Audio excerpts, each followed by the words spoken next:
Wil jij groeien in e-commerce? Luister dan naar deze groeipodcast vol ins en outs, speciaal voor jullie ondernemers.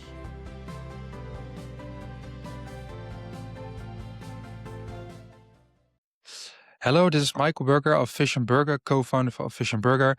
And today in the E-commerce Growth podcast, we have a special guest, Leonardo Caracas from Jump Ventures, partner at Jump Ventures.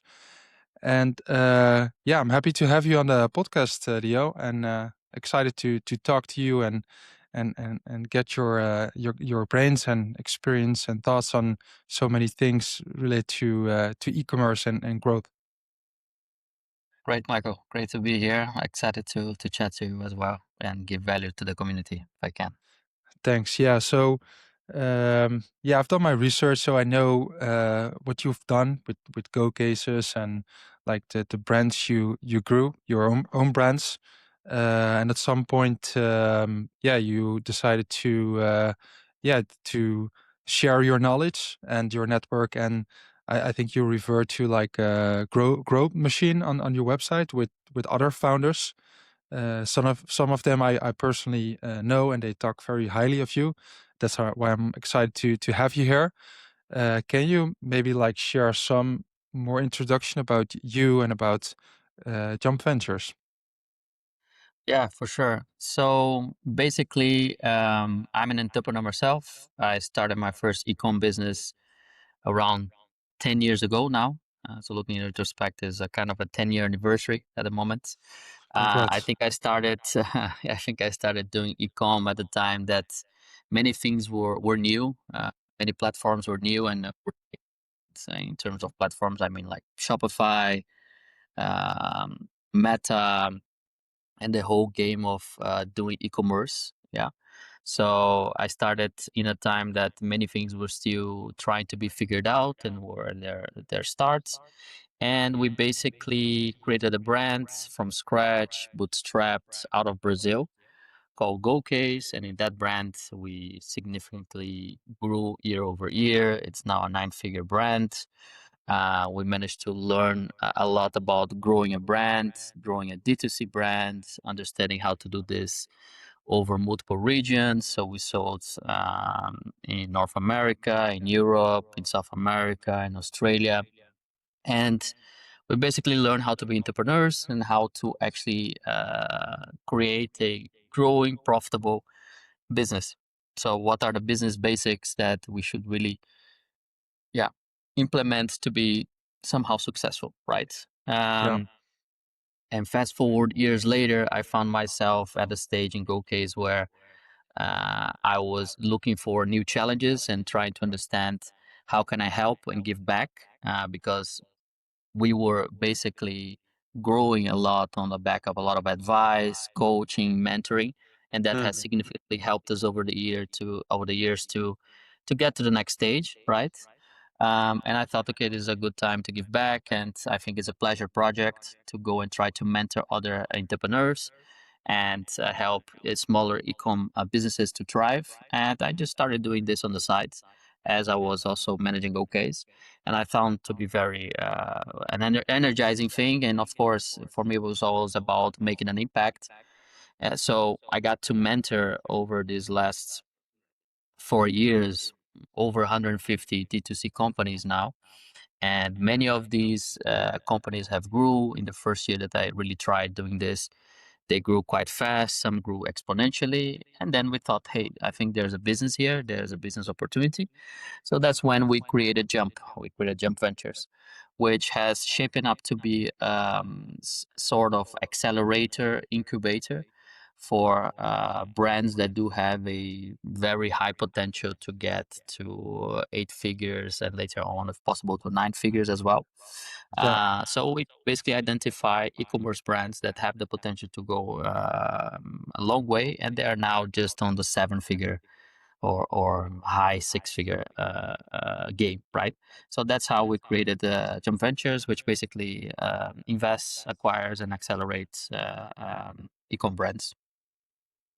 And is the investing, is that like optional, or is that like the way you work?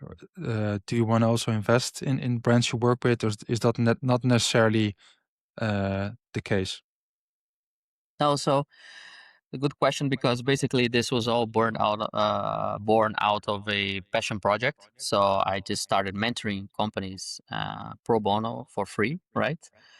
Just to see if I could help them and see if they could thrive. And I keep doing this. So this is something I still do. I still mentor and coach Yeah, multiple companies around the year. And this is just part of Jump that allows us to keep in touch with new entrepreneurs, keep in touch with new businesses, and try to help the community as a whole. And then the ones that we really find a fit with the founder, with fit with the business, and it really matches our investment thesis, we try to become partners and acquire part of the business. So yeah, if they want to be part of the Jump portfolio, it's definitely we are acquiring a part of the business. And okay, but in any way, shape, or form, I still keep very good contact, and that's why maybe you've heard my name before from other companies of mentoring them and helping them with my knowledge and my network to see if they could press to the next stage. Yeah. yeah. And are you focusing on a particular region? Because I know you are a mentor at NL Groeit, and I'm a mentee there, so that's part of the place where I know you from. Are you like specifically focusing on Europe uh, or not necessarily?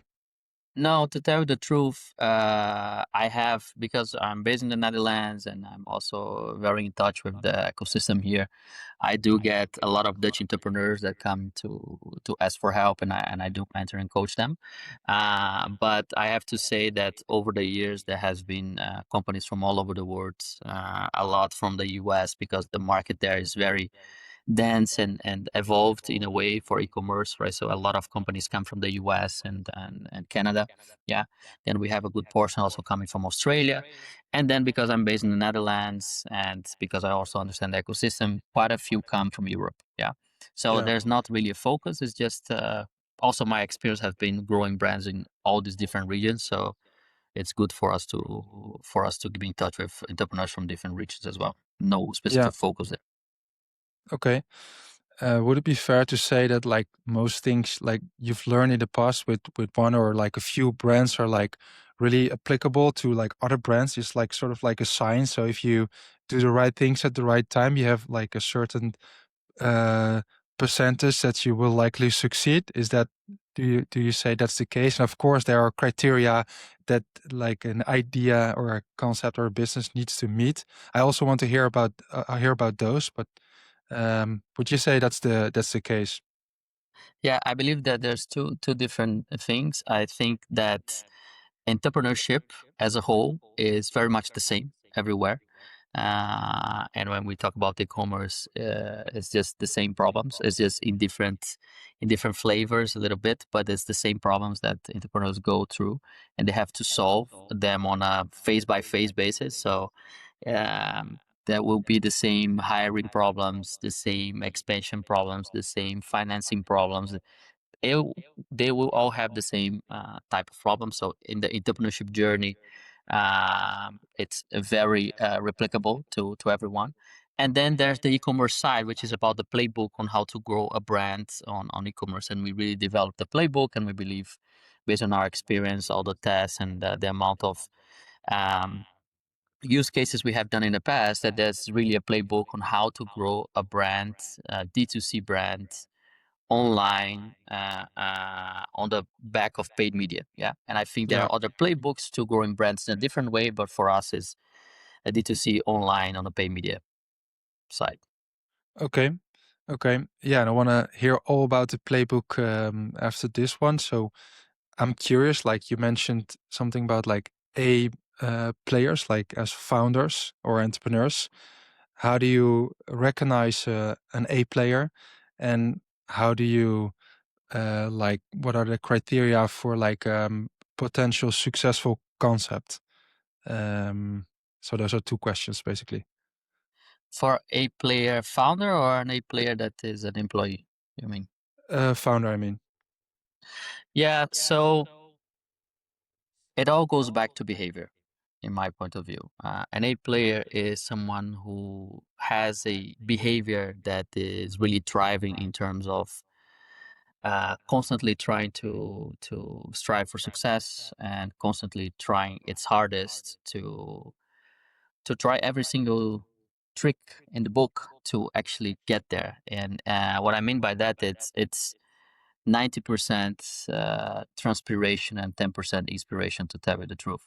So we really defined a lot on the behavior of how much the person pushes, how much the person tries different solutions, can be molded by feedback, how is the hunger to learn and evolve the game, how is the hunger to simulate different times that the company will have to pass by and how they have to shape their involvement. So an A player is just someone that we believe has a certain type of work ethic and behavior, yeah, and understands very well that success is not built on the back of just smarts and intelligence. There's a lot of attitudes and a way to actually try to accomplish things by putting a lot of hard work. Yeah, so an A player for me is someone who understands the right behavior. And uh, every organization is going to have a culture.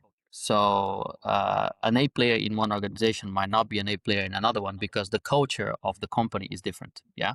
So I want to emphasize that we have a certain culture, we have a certain understanding, and we have a certain way that we want our businesses to grow and how we want to talk to each other, reward each other, how we want to give feedback. And this is culture and this is behavior. And an A player will fit into that culture, but it might not fit in another company's culture because they have a different mentality of what they think is great and what they think is not great. Yeah. So there's also the culture element of an A player for different Yeah. organizations. And probably also the stage, right? Because some people are good at starting business, some people are good at growing business, and others maybe like when they grew to a certain level, like maintain things and structure things. Yeah, so as an entrepreneur, you're going to be constantly faced with the challenge of having to evolve and having to get feedback and try to assimilate that feedback and see if you can actually get to the next stage of your professional career, right? Sometimes you can be very scrappy and you can be good at starting something, but then you're going to have to organize yourself if you want to make sure the finances are going well, the hiring process is going well, the way that you set up the company in terms of legal and procedural businesses is going well. So the entrepreneur needs to constantly evolve into those different areas, right? And some are not going to be able because they don't have the fit with that topic or the competence, and that's okay.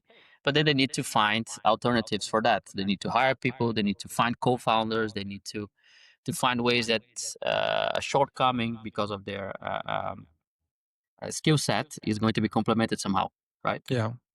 Yeah. Okay. Yeah. So behavior can be learned. So that's good news, right? Like potentially, like most people, they need to bring a skill set, of course, but can can be taught, can be taught things. So actually not. No. One thing, no. One thing that I strongly believe is you can teach someone about a topic.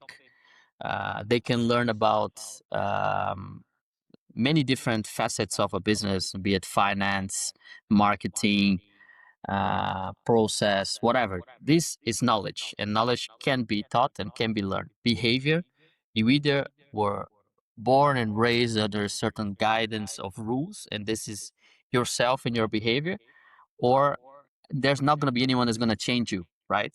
So if you are someone that is, let me just say, like for instance, humble, it's not like you're going to be taught to be humble when you're 30 or 40. It's very difficult to change that characteristic Yeah, for it's in your yourself, right? DNA. It's in your DNA, in the way you got brought up, right? So learning or changing yourself in that perspective is very difficult. While if you need to learn how to be better at finances, you can if you apply yourself, right?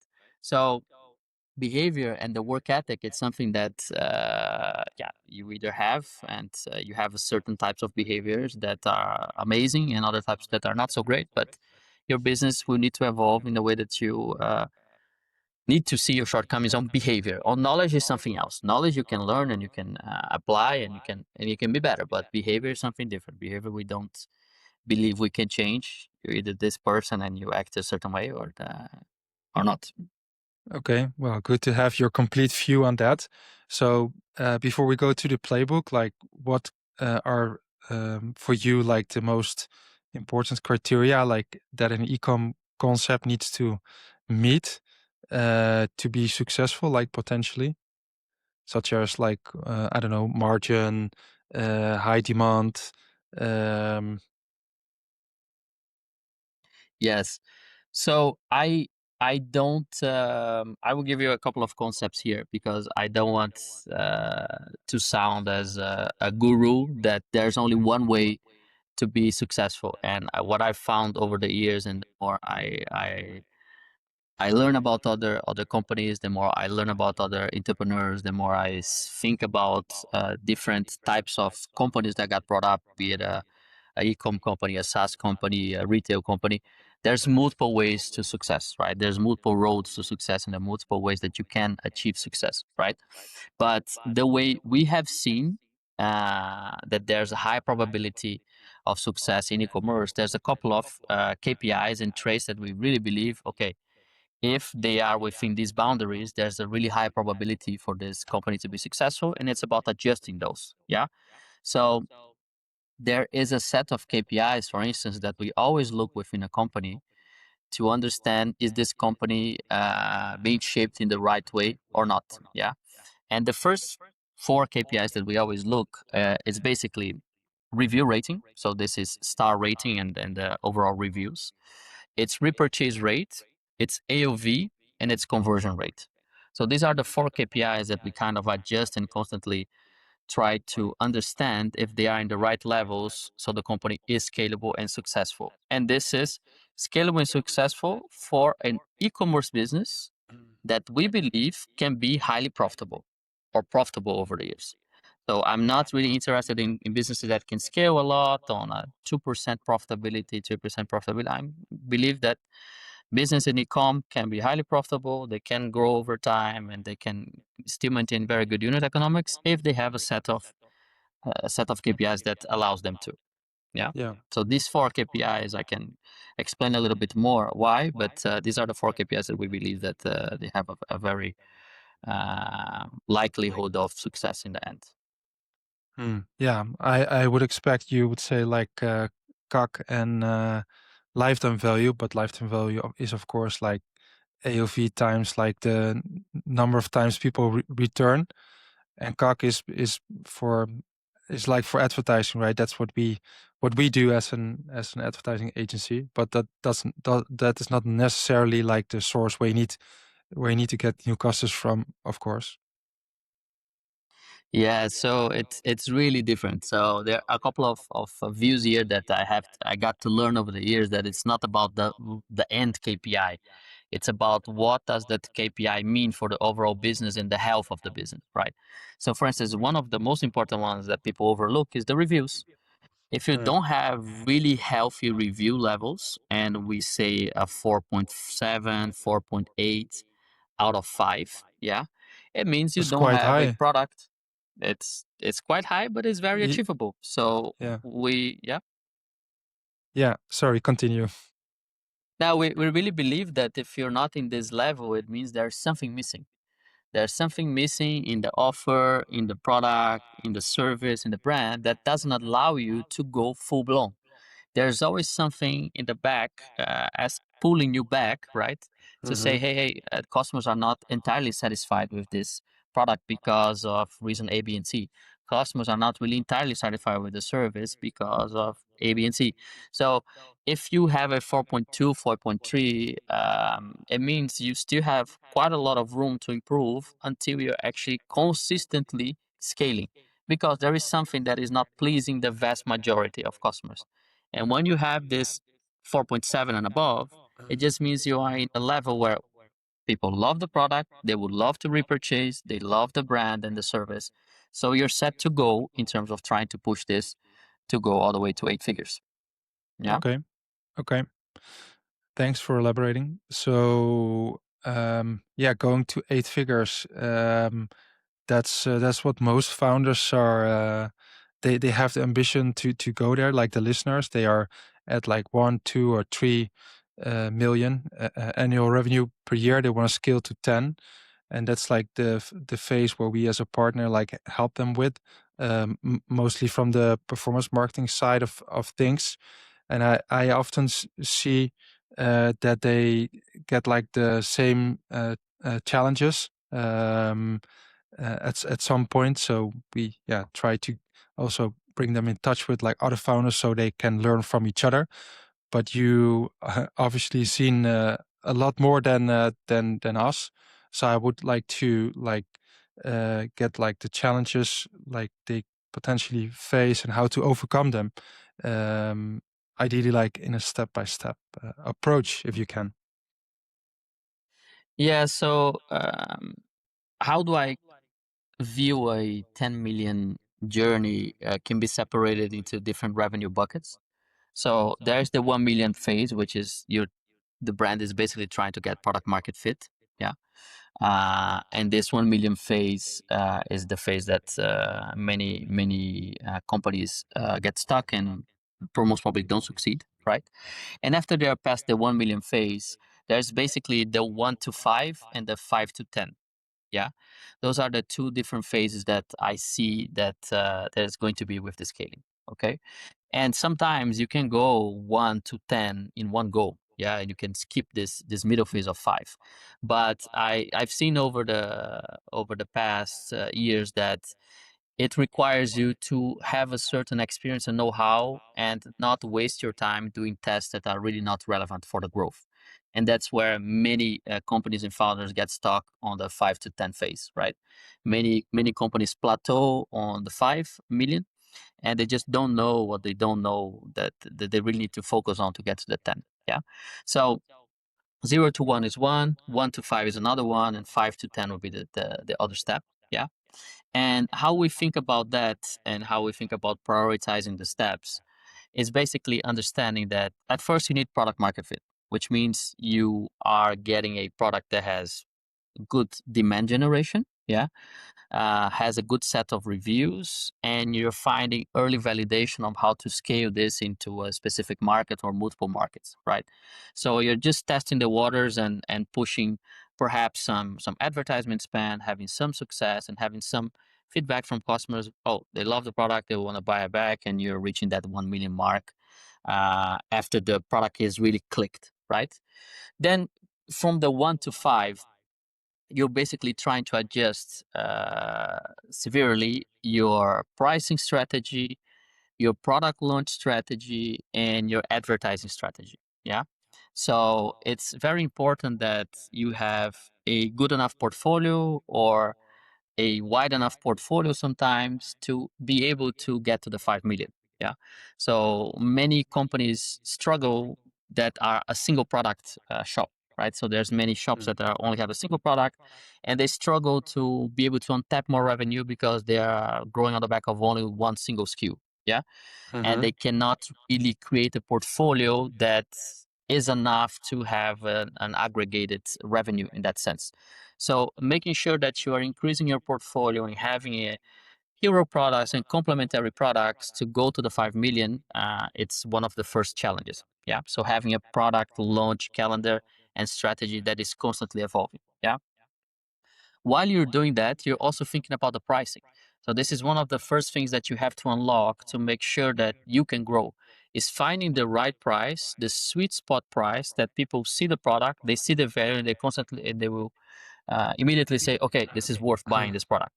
I see the value for money here. So finding in this journey, finding the pricing, the unit pricing of the products, finding bundling opportunities, finding ways that you can merchandise with different discounts and promotions.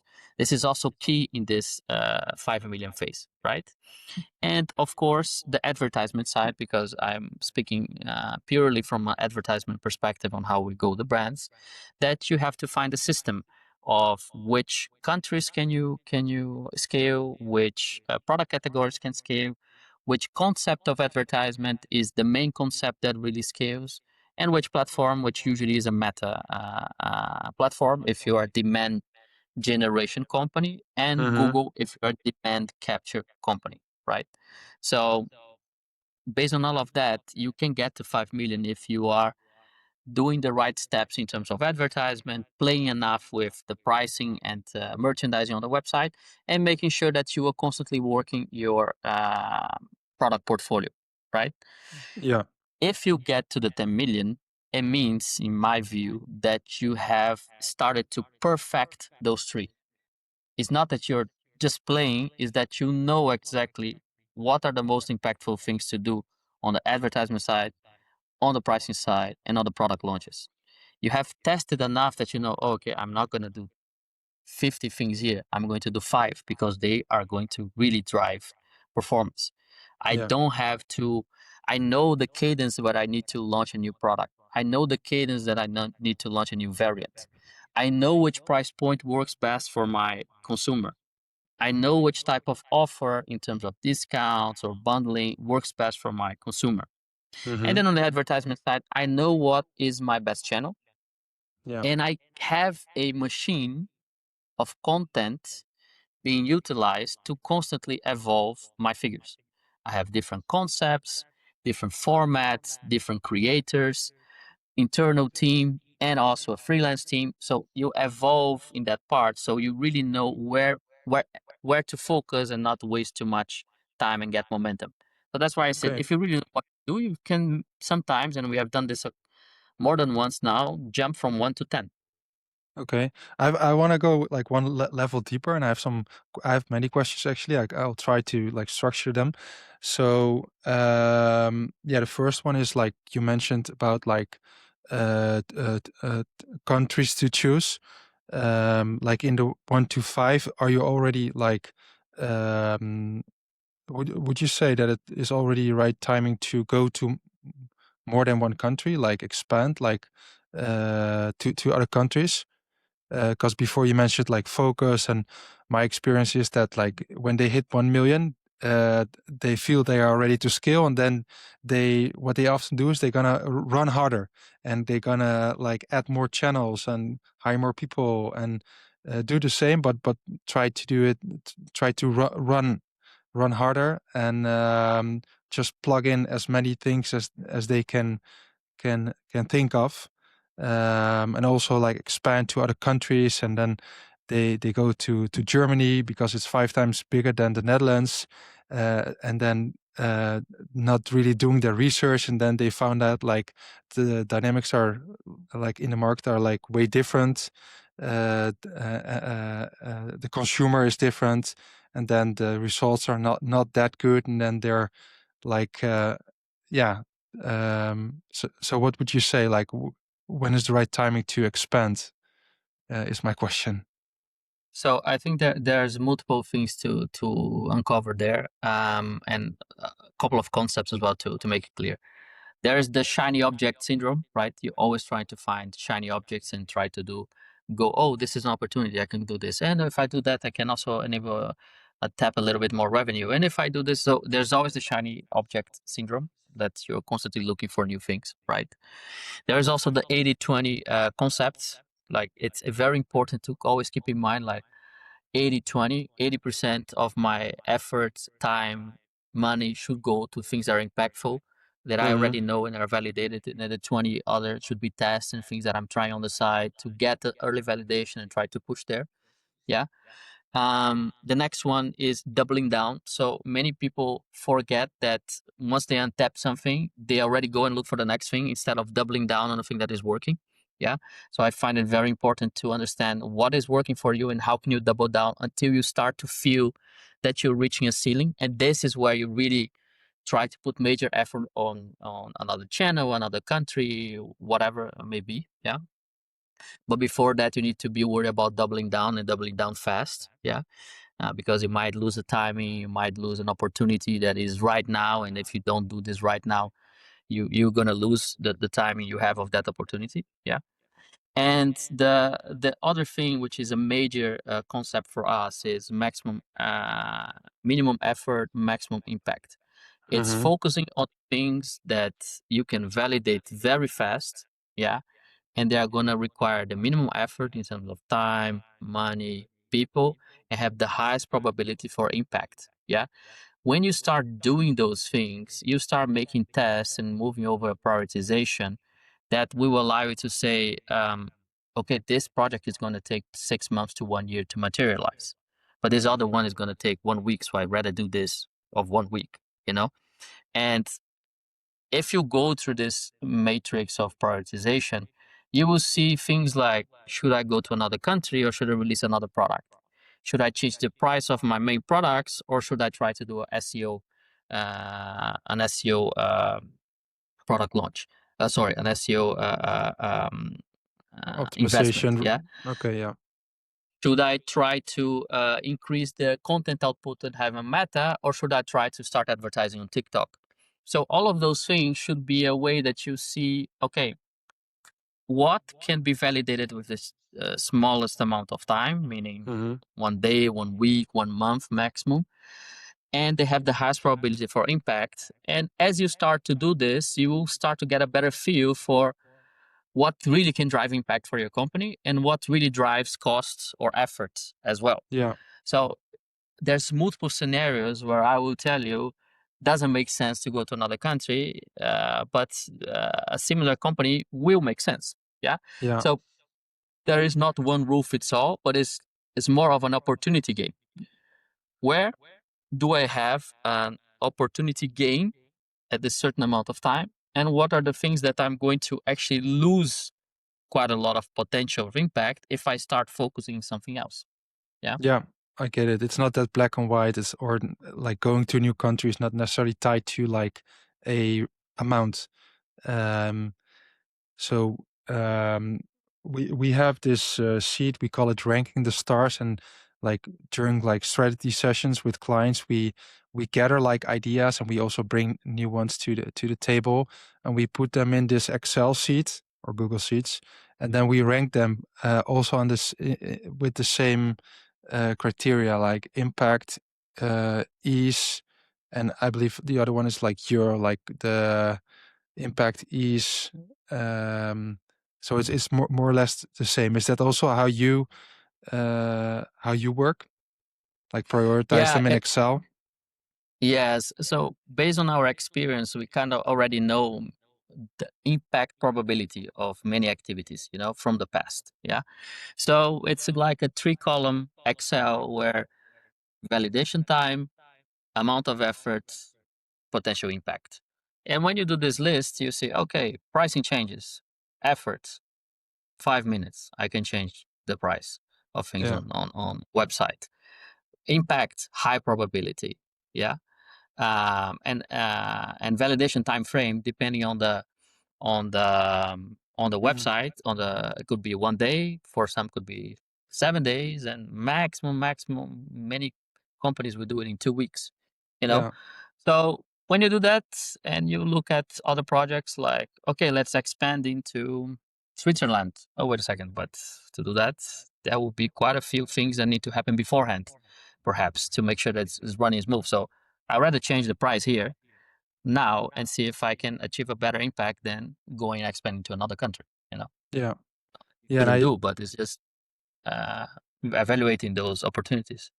Yeah, and I think like for those like decisions, it's also it's really good to have like a mentor, a coach, a partner of any kind, because like most entrepreneurs, they don't have like frame of reference, so they think it's this, but actually after doing it, it turns out to be that. And I think that's also where you add value, right? With Jump Ventures, like giving perspective, giving direction, challenging like certain decisions, and also offering frameworks. Yes. There's a really big value in mentoring coaching. I think in the beginning when we started, it is very easy to caught up, and I think many entrepreneurs will relate to this.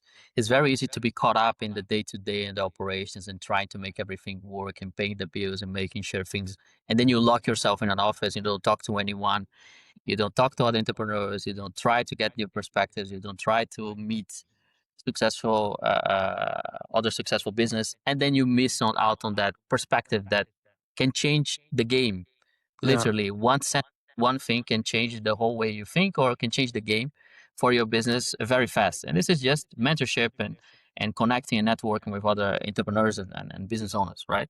So that thing is very important, yeah. And striving constantly to get new perspectives, yeah. So I have many talks with Dutch entrepreneurs where they are, of course, in this expansion phase, or try to, should we go to Germany, should we go to the UK?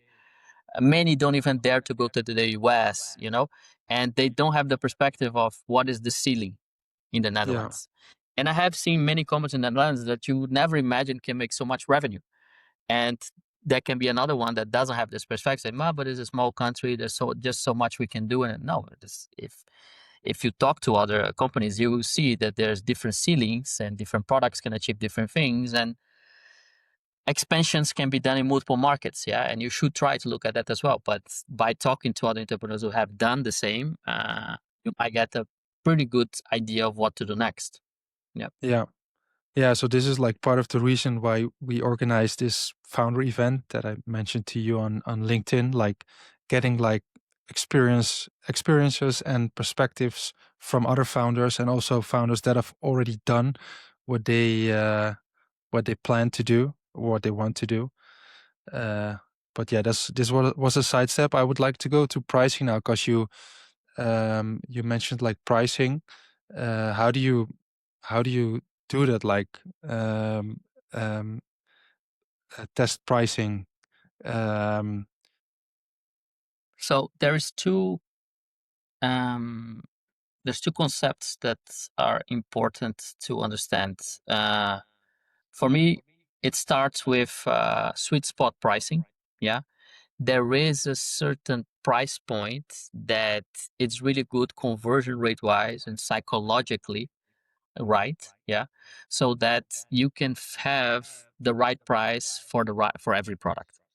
And this is when you play in with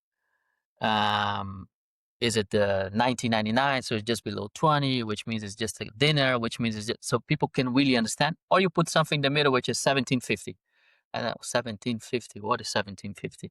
So then you make it harder for the customer to process that information, find an anchor, yeah, and kind of make the decision very impulsively, right?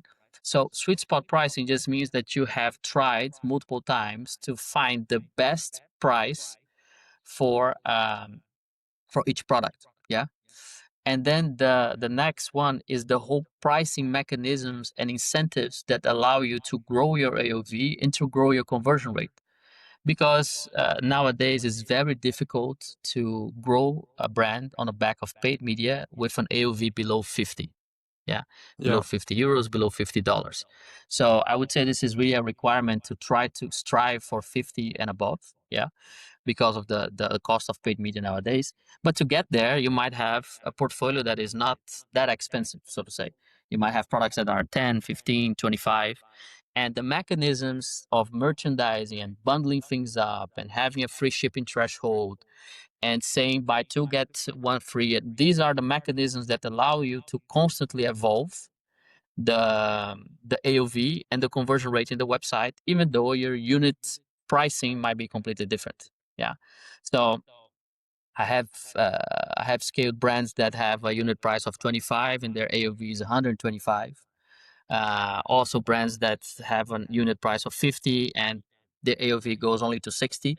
So there are different ways to think about this, but if you operate and optimize the unit price, later on the thing you need to do is playing with the mechanisms of the website, free shipping, gamification to add new products, upsells on the product page and on the whole website journey to try to increase the AOV. Yeah, Yeah. and bundling that. Well, it's a big thing. Yeah. So is it like as easy as like changing the price and see how it influence your metrics, or is there like Yes. a tool Yes. or Yes. There is a tool we use called AB Convert. Is an app that is quite good nowadays to do yeah. pricing changes and do AB tests on pricing. But it's as simple as just change the price and see what Mm. happens.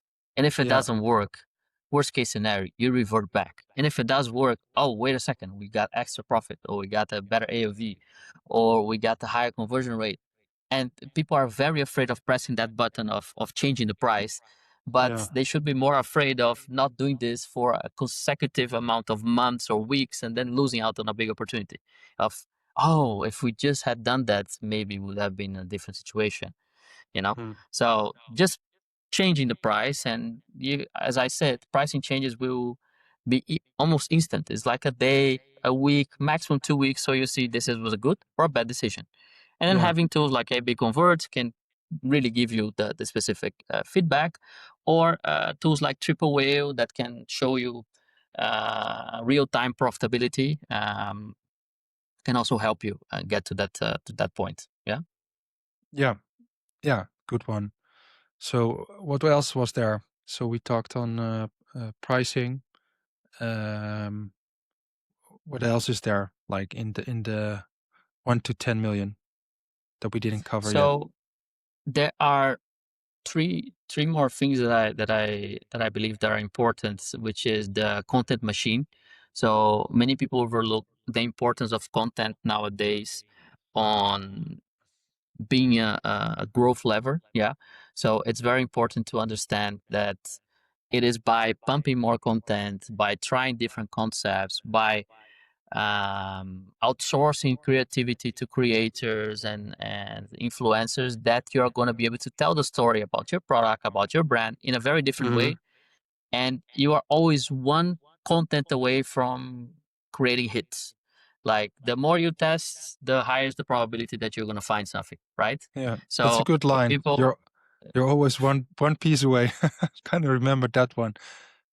yes, I have this so many times when sometimes you plateau and it's like, there's something not working, and then you go back and you have a massive amount of content being created, and then there's one content that, whoa, wait a second, now things change, and I didn't change the price, I didn't change the product, I didn't change the landing page. It's just that piece of content that really does the trick, you know. Yeah. And sometimes it feels uh like describing to someone that there's a unicorn and they should believe that there's a unicorn. But for the ones who have seen it in the past, they're like, oh yeah, for sure, I need to constantly be looking for that unicorn, you know. Yeah. So the ones who have seen it in the past, they understand that there's a numbers game. And the more you do, the more you outsource in terms of creativity, the more angles you try to create, the more variations of things that worked in the past you try to do, the higher is the probability that you're going to find it again. The less you create, yeah, then you are really putting a low probability to create impact on a month-over-month basis. Yeah. So having a good content machine and understanding you need to constantly evolve the way you advertise, grab trends, talk about your brand, about the benefits of the product. This is really big. Yeah. So content creation is a big point on this scale. Yeah. Mm-hmm. Then there's the financial structure of the company. So many entrepreneurs don't understand that sometimes they cannot grow because they don't have the right unit economics to allow for profitability, to reinvest in the company, to expand to a certain region. If you don't really know your figures well, like what is your COGS, what is your shipping percentage, payroll percentage, marketing percentage, and seeing if there's room to grow there, um, then you really will not be able to do so. Yeah. So many times it's nice to try to expand, but if you don't have the right unit economics in terms of shipping, in terms of AOV for a specific country, that will feel like a wasted effort, because you might have a lot of revenue coming in, but not as much profitability to actually reinvest in the company. Yeah. Yeah. Sometimes it's for the entrepreneurs is a nice one to just reflect on and give it the ones here in Europe. Many times, companies that try to advertise in Spain, France, and Italy, they get a little bit excited because of the amount of people they can reach and the cost to reach Mm-hmm. 1,000 people. But they have a completely different buying behavior, AOV pattern, and Mm-hmm. conversion rate.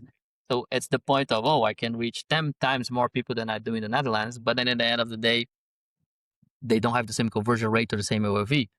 So you don't have the right unit economics to actually scale in those companies, in those countries. Yeah.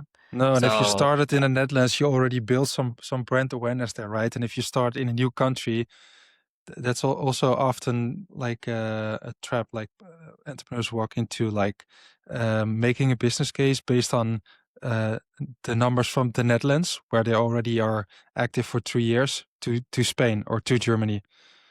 for sure, every case is a case, but that's definitely something that this correlation of population and market potential always is tricky, Yeah, because there is always going to be but sometimes it's not really that clear. Sometimes it can be a very small country, but the product just works and the brand awareness is there, and even though the country might be huge, the opportunity is big, it's still not going to work immediately, you know. yeah. And actually, one thing I want to ask or add is about like the cost side of things. I found out that founders often take like costs for facts. So like, okay, this is my cost. This is what I got charged by my supplier or the delivery company or whatever, and they take it as facts. And then afterwards they found out that they can actually negotiate about it. And then it's like, oh, I just saved I don't know how many K on this. Oh, I also lowered that, and then like the profit changes like overnight. Yes, this is very important as well, very, very important. So it's only after you have your first crisis as an entrepreneur that you really understand this, you know, that is really clear to you. Okay, wait a second, I'm now cornered. What can I do? I have to come up with solutions. And then you can start saying, oh, I can talk to my manufacturer and I can change the payment terms. I can have Yeah. a different, I can talk with the couriers and I can have a different way to approach and be built. I can talk to agencies and freelancers that I'm currently working. I can renegotiate things. So it's only after you're cornered that you understand, oh, I should be constantly trying to negotiate things. It's not accepting that I did it once and it's done. No, no, no, no. I need to have a process for my P&L where I constantly revise all the categories and see where am I not optimal. And what I have to do later on, oh, I have to try to negotiate and see where there is room to push. And with experience, of course, you will see the ones you have big room to push and the ones you don't have that much room. And that's more Mhm. like a wasted effort. But still, it's very interesting to always see entrepreneurs getting surprised about how much they could negotiate of something that they thought this was impossible. Yeah. Uh, and yeah, it's part of the deal. You need to be constantly looking at those costs and try to negotiate things. Yeah. Yeah. Okay, so we had like the content machine finances. What was the last one? The last one for me is really the way that you analyze the company performance and have a very data-driven approach.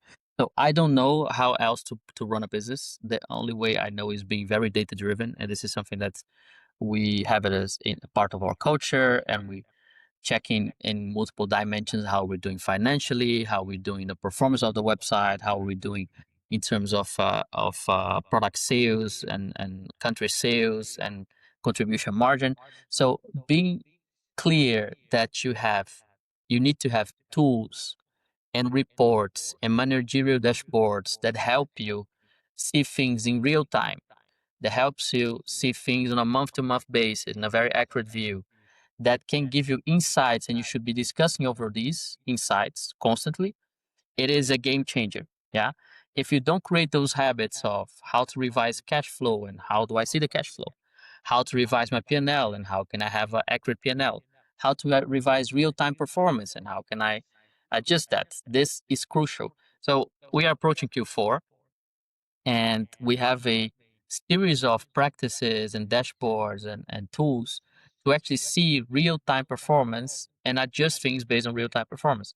How are we doing hour by hour? How are we doing day by day? Which country is performing the best? Which content is performing the best? Can we adjust the price? Can we adjust the landing page?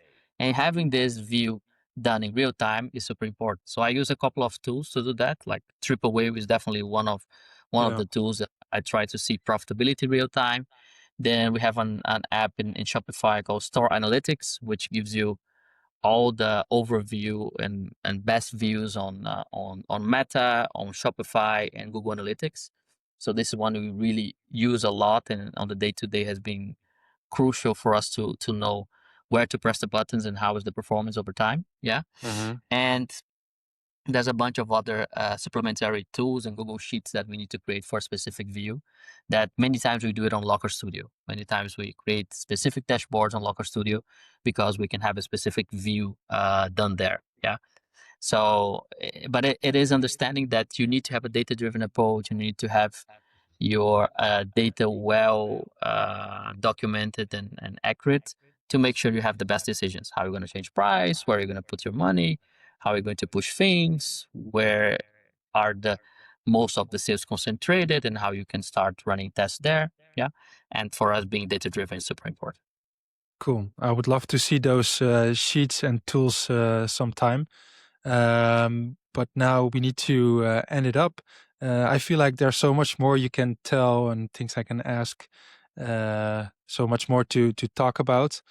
But before we close, is there like something you want to add to this conversation that people should really know or should really focus on to close it up?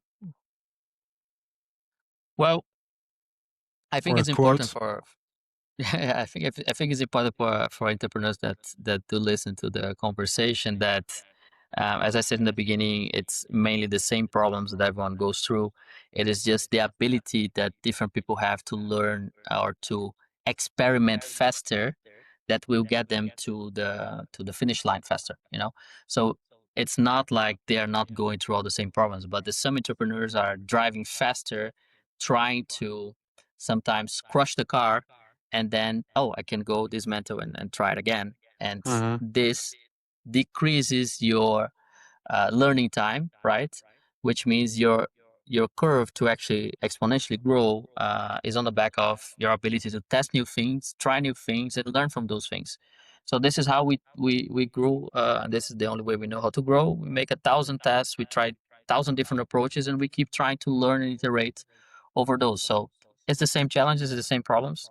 It's just the way that you have to be forcing yourself to push and get new input from this test that can get you from 1 to 10. Nice addition. So lastly, we ask guests to nominate other interesting people that can benefit to the podcast, to the community. Do you want to nominate like an e-commerce founder from the Netherlands or not from the Netherlands that is doing like a super good job? Maybe a mentee or anyone that you think we should talk to because they're doing a good job?